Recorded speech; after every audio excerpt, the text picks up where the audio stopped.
Jim Garner had his closest associate, Louis Delgado, who happens to be related to me, or was.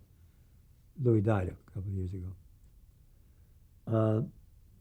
He asked Louis to call me because he knew how close Louis and I were.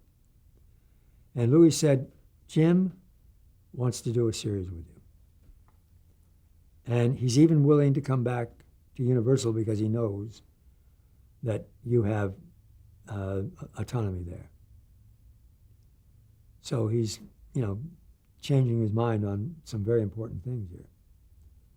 And I said, great.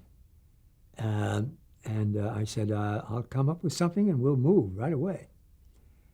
I came up with the story, and I think I mentioned once before that when I dictate a story and it's typed up, it's longer than the script.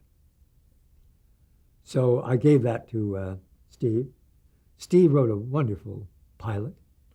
Was it a conscious decision, though, when you came up with this idea for the Rockford Files to do for Private Eyes what you had done for Westerns with Maverick? I decided that, in fact, that was what I started with. Since it was Garner, I said, well, what I have to do is Maverick as a private eye.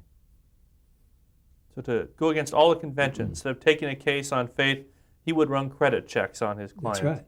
And, if you said to a tough guy who's hitting him, so-and-so, yeah, you're right. No, I'm not. I'm wrong. Yeah, you're wrong. That kind of thing. In other words, he would act cowardly. But he wasn't, of course, any more than Maverick was a coward. But anyway, that sold. And Jim called me up and said, Roy, he said, I have a problem.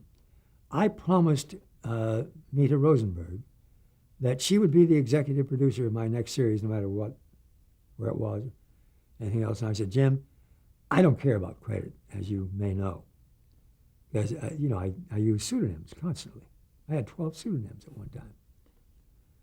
They cut it down. The guild said you can only have 3, probably because of me. But I said, Jim, that's not a problem. She can be the executive producer, as long as she understands that it isn't. She's not executive producing the show. I am.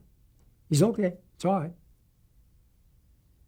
And so she became the executive producer.